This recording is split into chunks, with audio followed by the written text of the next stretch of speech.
নমস্কাৰ মোৰ ফেচবুকৰ বন্ধু বান্ধৱীসকল যোৱাকালিৰ পৰা মোৰ মনটো বহুত বেয়া হৈ আছে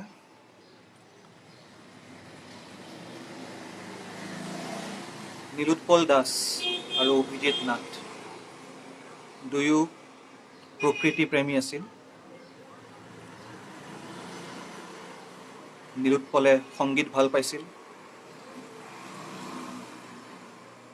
নীলোৎপলৰ ফেচবুকৰ প্ৰফাইলত গৈ পেলাই এই ল'ৰাজনৰ হিষ্ট্ৰীটো চাই পেলাই মই বুজিলোঁ যে তেওঁ এজন নেচাৰ লাভাৰ আছিল সংগীতজ্ঞ আছিল ভালদৰে গোৱাত কাম কৰি আছিল প্ৰকৃতি প্ৰেমীৰ কাৰণে বাইক চলাই পেলাই গুৱাহাটী আহি পেলাই বন্ধু এজনৰ লগত কাৰ্বি আংলঙলৈ গৈছিল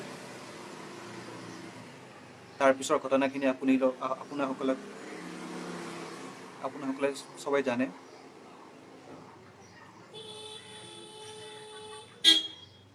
মোৰ ক'বলৈ বেছি নাই মই খালি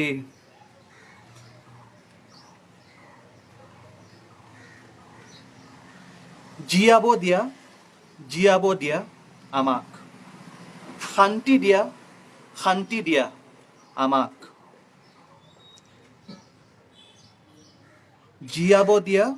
জীয়াব দিয়া আমাক শান্তি দিয়া আমাক জাগ্ৰত হোৱা নিজকে চিনা আৰু অসম গঢ়া জাগ্ৰত হোৱা নিজকে চিনা আৰু অসম গঢ়া জাতপাতৰ কথা আমি নুশুনো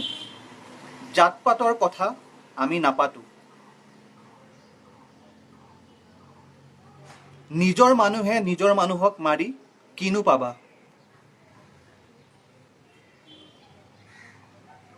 নিজৰ মানুহে নিজৰ মানুহক হত্যা কৰি কিনো পাবা একো নোপোৱা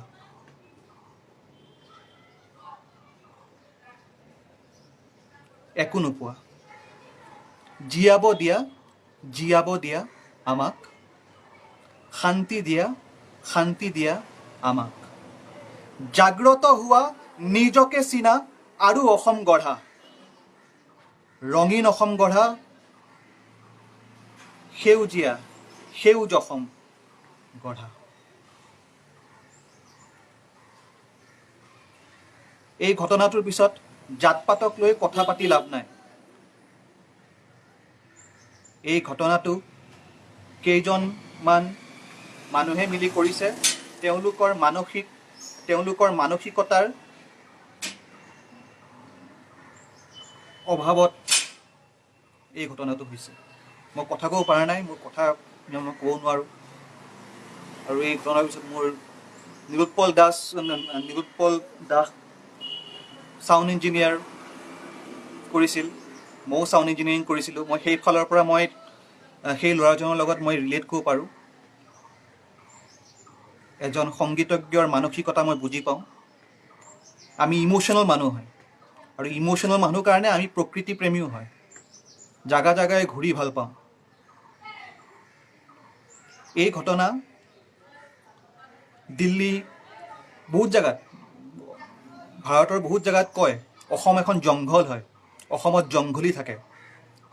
যোৱাকালিৰ ঘটনাটোৱে যোৱাকালি নহয় তাৰ আগৰ দিনৰ ঘটনাটোৱে এই কথাটো প্ৰমাণিত কৰিলে আমাৰ নাম আমাৰ ৰাজ্যখন বদনাম হ'ল সেই কেইজনমান দুৰ্বৃত্ত মানসিকতাৰ সেই মানুহকেইজনৰ কাৰণে ধন্যবাদ